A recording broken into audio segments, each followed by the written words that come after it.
have you done? What happened to your eyes? And of course, when Henry told me, he said, get them out, get them out. I want those baby blues. This was one of the few times I was truly surprised by him. And for years, television stations cut this scene. What are we going to do with this one, Frank? American audiences could not accept Henry Fonda like this.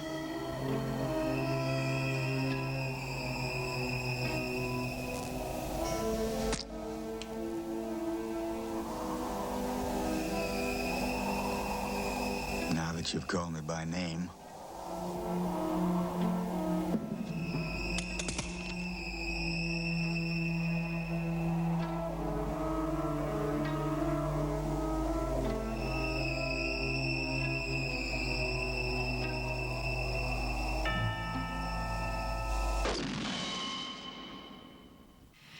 After Peter and I became actors, it was inevitable that we'd want to work with our father. So we spent years looking for something we could all do together. Unfortunately, that never happened. But each of us did get a chance to make a film with him. Peter's was Wanda, Nevada, which he also directed. We played a little prospector coming out of the Grand Canyon as Brooke Shields and I are on our way in. And at his lines, he looks up to me and sees me and says, "Reckon one of us got up a little late this morning. Knew it weren't me." And I said, "Dad, just think about it. All your life, you look at me like, how long you plan to stay in bed, son?" I said, "Now you get to do it on the screen." Howdy. He thought it was funny, too, and he got to do it and spit this tobacco out. Reckon one of us started out a little late this morning. Well, it weren't me. I reckon you're right. What are you prospecting? Oh, a little silver. And gold. You seen any? Shh. Gold? Everybody knows there ain't no gold in the Grand Canyon. Yeah? What are you doing down here? If there'd be gold down there, you can bet your sweet britches Dutch Gravel'd found it by now. You ever hear of a guy named Texas Curly? I wouldn't believe that thieving sack of chicken guts if he's telling me the world is round. He said there were ghosts in the canyon. Don't believe everything you hear, your nose would fall off. Come on, Imogene. This letter came to me about a week and a half after he'd finished his role, telling me that in 43 years of acting, he'd not seen the type of relationship between me and my crew. He said I was a very good director. He said all these wonderful things, things that any boy would like to hear from the father. I couldn't read the letter. I was weeping so hard. I couldn't read it to you now. I would break down in tears. It meant a lot to me. Shades of my grandfather so many years ago sang about Henry, "Shut up, he was perfect." My father's compliments didn't come often either, but when they did, they were very special. See, Dad wasn't much of a talker. The man who was so eloquent on the screen was often silent at home. But don't get me wrong, we knew he loved us. Our parents had married in 1936. We had a wonderful childhood, beautiful homes, good schools, and we played like all children play. There were hard times, too, tragedies even, and we never talked about them. It took Peter and me years to understand how difficult it was for our father to express his feelings. Our mother had died, and he remarried 3 times. Each of his wives tried their best to understand the real Henry Fonda, but there's no doubt that it was Shirley who was the most successful and the one who made him the happiest. He was smart. He was funny. He was moody to a certain degree, but I was fascinated by it because I was going to be the one that was going to save him from being moody and sort of standoffish.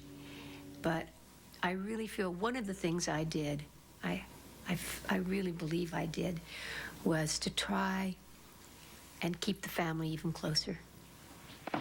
In 1981, my father and I made our only film together, on Golden Pond. Hello, Norman. And it was very special for both of us. We played father and daughter who'd had problems over the years and finally found a way to break through the barriers. Now, don't read too much into this. Dad and I were not the characters we played, but there were similarities, and the film really did bring us closer together. Like my father, Norman Thayer didn't want to show his vulnerability. And when it came time to shoot this scene, Dad didn't want to do it.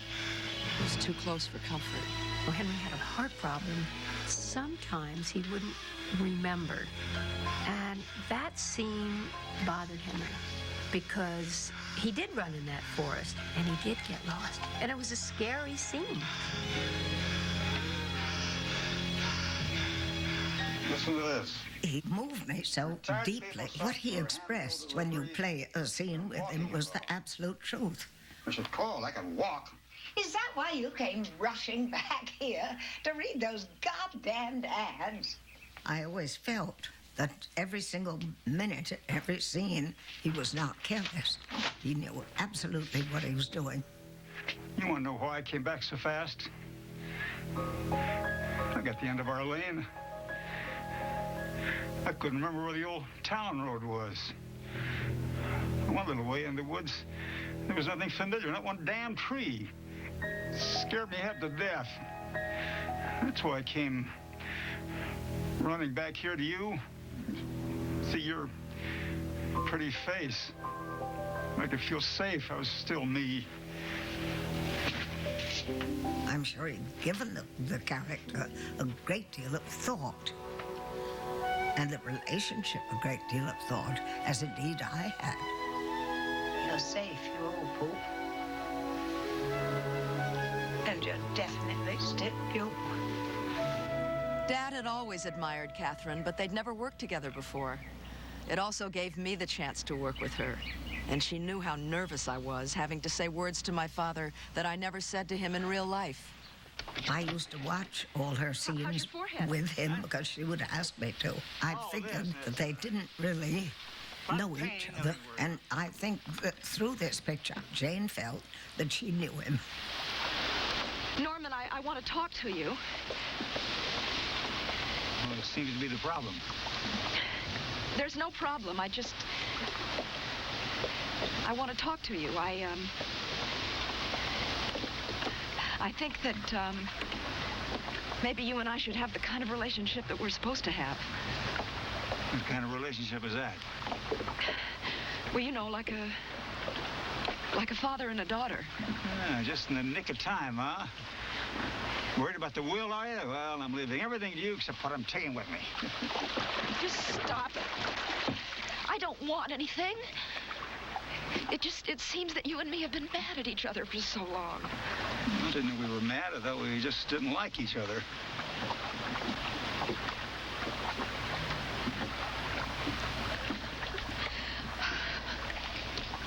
I want to be your friend. Oh. This mean you come around more often? Mean a lot to your mother?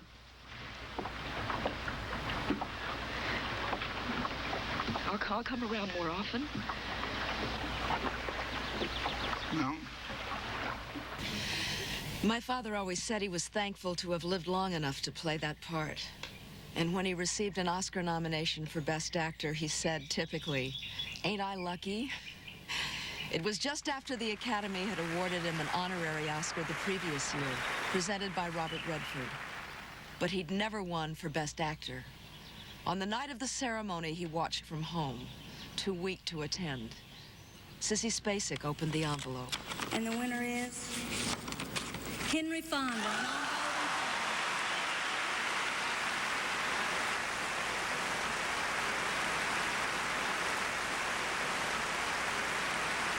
Dad, me, and all the grandchildren are coming over with it right away. Thank you. It was very moving for me. I know how proud he was. He died less than 5 months later. With a parent as famous and powerful as he was, it was very hard to come to terms with the passing of a man who was my father at the same time as he was a myth. He fulfilled a need for Peter and me and for people all over the world. It didn't matter that he wasn't the perfect man or the perfect parent, that he made mistakes and never tried to deny them. You can't be all things to all people. His role was to be an American legend, and that's quite enough for one lifetime. Well, goodbye, Norman. Dad.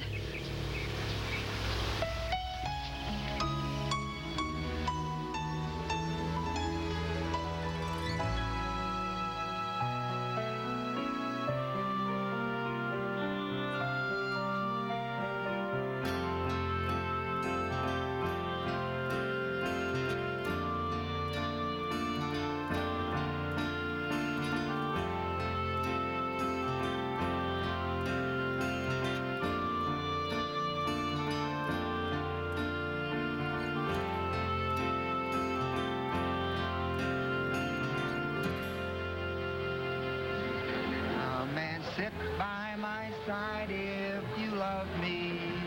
Do not hasten to